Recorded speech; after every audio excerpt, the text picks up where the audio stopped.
नमस्कार शेतकरी मित्रांनो, मी योगेश हातगुडे. शेतकरी मित्रांनो, आजच्या व्हिडिओमध्ये आपण भारतातील सर्वात मजबूत, पॉवरफुल, अत्यंत कमी किमतीमध्ये आणि कमी खर्चामध्ये चालणारं, शेतकऱ्यांना खरोखर फायदेशीर ठरत असलेलं आणि शेतकऱ्यांच्या सर्वात जास्त पसंतीचं आधुनिक पेट्रोल इंजिनवरचं पळप यंत्र याच्याबद्दल माहिती घेणार आहोत. तर मित्रांनो, हा व्हिडिओ जर तुम्ही बघायला सुरुवात केलेली असेल तर हा व्हिडिओ कृपया शेवटपर्यंत पाहत राहा, कारण या व्हिडिओमध्ये मी तुम्हाला हे यंत्र कुठल्या कुठल्या प्रकारची कामं करतं, याची किंमत किती आहे, याचा साधारण एकरी किती खर्च येणार आहे, त्याचबरोबर हे मशीन तुम्हाला कुठे मिळणार आहे याच्याबद्दल संपूर्ण माहिती देणार आहे.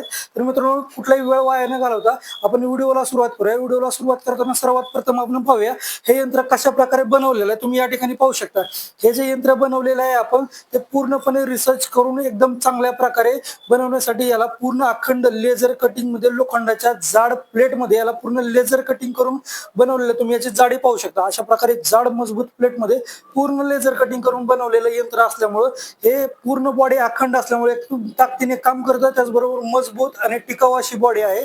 त्याचबरोबर तुम्ही पाहू शकता याच्यासाठी आपण जे दिलेलं चाक आहे, तर हे जे चाक आहे ते पूर्णपणे लोखंडी चाक दिलेलं आहे आणि मातीमध्ये ग्रिप पकडण्यासाठी याला अँगल मध्ये कट करून याला दुहेरी अँगलची आपण वेल्डिंग करून प्रॉपर याला बसवल्यामुळे चांगले ग्रिप मिळण्यासाठी याची मदत होणार आहे. अत्यंत ताकदीने हे यंत्र तुमच्या शेतामध्ये काम करणार आहे. ह्या यंत्रासाठी तुम्ही पाहू शकता पूर्ण जे कलर दिलेला आहे ते पूर्ण पावडर कोटिंग मध्ये हे यंत्र बनवलेलं असल्यामुळे अत्यंत मजबूत आणि टिकाऊ असं यंत्र राहणार आहे, कारण याला कुठलाही गंज वगैरे लागणार नाही. तर हे मजबूत यंत्र बनवताना तुम्ही पाहू शकता याच्यासाठी जे आपण इंजिन वापरलेलं आहे ते 3 HP 63 cc इंजिन आहे. आणि हे इंजिन वापरत असताना आपण इंजिन मधून जे पॉवर डिस्ट्रीब्युशन केलेलं आहे गिअर बॉक्स मधून आपण चेन शाफ्टला दिलेलं आहे आणि शाफ्ट वरून परत व्हीलला दिलेलं आहे. त्यामुळे अत्यंत स्मूथपणे मजबूतपणे काम करणारे यंत्र आहे. आता हे यंत्र शेतकऱ्यांचं कुठल्या काम महत्वाचं कोळपणीचं काम, काही ठिकाणी त्याला कोळपणी, काही ठिकाणी डवरणी, डुबे, दुंडे असे वेगवेगळे नाव आहेत, परंतु पिकामधल्या 2 लाईन मधलं तण काढण्याचं काम करण्यासाठी तुम्ही पाहू शकता आणि पाहू शकता याला हे अवजार दिलेलं आहे ज्याला आपण कोळपे म्हणतो. तर याच्यामध्ये तुम्ही पाहू शकता हे पास दिलेलं आहे. याला सध्या आपण 14 इंचाची पास दिलेली आहे.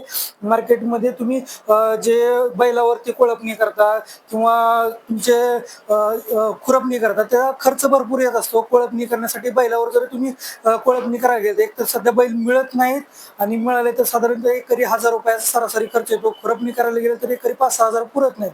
तर याच्यासाठी जे हे यंत्र आहे याच्यामध्ये महत्वाचं काम आपण कोळपणी करणार आहे. ही जी पास तुम्हाला मी दाखवलेली आहे तरी 14 इंचाची पास आपण याच्यासोबत देतो. याच्याबरोबर अजून तुम्हाला 9 इंचाची पास सुद्धा मिळणार, अशा 2 पास तुम्हाला मिळणार आहेत. आणि ह्या यंत्रासोबत अजून तुम्हाला कुठले कुठले काम होतात तर तुम्ही या ठिकाणी पाहू शकता. हे जे आहे याच्यासोबत सरीचं रेझर आपण दिलेलं आहे. सरीचं रेझर मध्ये तुम्ही पाहू शकता हे अशा प्रकारचं रेझर बनवलेलं आहे. याच्यामध्ये तुम्ही सरासरी 1.5 फुटाची सरी पाडू शकता. त्याचबरोबर ज्वारी असेल, मका असेल, भुईमुग असेल किंवा इतर पिकं असतील त्याच्यामध्ये माती लावण्यासाठी सुद्धा भरपूर शेतकरी याचा वापर करत असतात. हे झालं दुसरं अवजार याच्यासोबतचं किंवा दुसरं काम म्हणू शकतो. त्याचबरोबर हे पाहू शकता या ठिकाणी हे मोगडा दिलेला आहे. काही ठिकाणी याला वखर म्हणतात. मोगडा असेल, पंजी असेल, तिरी असेल, तर हे माती मोकळ्या करण्यासाठीचं काम करणारे यंत्र आहे. तर हे पाहू शकता हे सुद्धा तुमच्या ठिकाणी अवजार हे वापरून तुम्ही माती मोकळी करण्यासाठी काम करू शकता.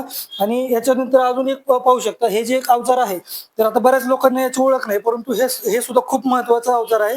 याला बाळभरणी किंवा बाळबांधणीचा नांगर म्हणतात. जे शेतकरी ऊस लागवड करतात त्याच्यासाठी तर अत्यंत महत्वाचं हे अवजार आहे. याच्याद्वारे भरपूर शेतकरी पहिले काय करायचे की ऊस साधारण बाळबांधणीला आल्यानंतर रासायनिक खत टाकून त्याच्यावर आधी चारीने कुदळीने खांदून घेणे, त्याच्यामध्ये खत भरणे आणि वरून माती लावणे, तर हे खूप खर्चिक आणि वेळखाऊ काम होतं.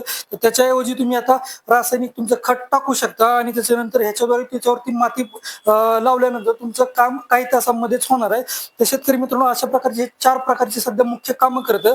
आणि ह्या यंत्रासोबत तुम्हाला हे जे 4 अवजार आपण दाखवलेले आहेत आणि 4 अवजारामध्ये कोळप्यासोबत तुम्हाला 2 पास, एक प्रकारे 5 अवजार सुद्धा तुम्ही म्हणू शकता. तर ते 4 अवजार तुम्हाला फ्री मिळणार आहेत. आणि हे जे इंजिन आहे हे मशीन काम काम कसं करतं हे बघायला गेलं हे तुम्ही पाहू शकता. ह्याला पेट्रोल इंजिन आहे. पेट्रोलचं फर्स्ट इंजिन आहे. पेट्रोल वेगळं, ऑइल वेगळी टाकी आहे, ऑइलमध्ये नाममात्र तुम्हाला 80-100 ml ऑइल लागतं. हे पेट्रोलची टाकी आहे, पेट्रोलमध्ये कोरं पेट्रोल टाकायचं आणि पेट्रोल टाकल्यानंतर तुम्ही पाहू शकता किक ओढायचं आहे. किक ओढल्यानंतर या ठिकाणी हँडल ऍक्सिलेटर दिलेला आहे. हे तुम्हाला जसं पाहिजे तुमच्या गरजेप्रमाणे तुम्ही ऍक्सिलेटर ओढून तुमची स्पीड ठरवू शकता. अत्यंत मजबूतपणे चालतं. पूर्ण ऍक्सिलेटर दिल्यानंतर खूप वेगानं हे यंत्र पळते. अशा प्रकारे हे यंत्र काम करतं. मशागत करण्यासाठीचा जो खर्च आहे तो इतरांच्या तुलनेत खूप कमी आहे. या यंत्राद्वारे तुमच्या 1 एकर शेताची मशागत जर करायची असेल तर मशागत करण्यासाठी सरासरी तुम्हाला 2 लिटर पेट्रोल म्हणजे 200 रुपयाच्या आसपास खर्च येणार आहे. त्यामुळं शेतकऱ्यांना परवडणारं यंत्र आहे. हे यंत्र जर तुम्हाला खरेदी करायचं असेल, घ्यायचं असेल तर तुम्ही धाराशिवमध्ये येऊ शकता. धाराशिवमध्ये सद्गुरू ॲग्रो मशिनरी या ठिकाणी तुम्हाला हे मशीन मिळणार आहे. धाराशिव बऱ्याच लोकांना माहीत नसेल तर तुळजापूर माहित आहे, तुळजापूरच्या खूप जवळ धाराशिव आहे. धाराशिवमध्ये हे यंत्र तुम्हाला प्रत्यक्ष खरेदी करता येणार आहे. आणि जर तुम्हाला पूर्ण भारतामध्ये महाराष्ट्रामध्ये कुठेही पार्सल पाहिजे असेल तर तुम्ही ऑनलाईन फोनपे गुगल पे वरती 1000 रुपये पाठवून या यंत्राची बुकिंग करू शकता. बुकिंग केल्यानंतर हे यंत्र तुम्हाला संपूर्ण भारत, संपूर्ण महाराष्ट्र राज्यामध्ये पार्सल पाठवण्याची सुद्धा सुविधा आहे. तर मित्रांनो, हे यंत्र खरेदी करायचं असेल तर स्क्रीनवर दिसत असलेल्या नंबरवरती तुम्ही कॉल करू शकता. तुम्हाला डेमो व्हिडिओ पूर्ण याची माहिती या ठिकाणी या व्हिडिओमध्ये दिलेल्या नंबरवरती कॉल केल्यानंतर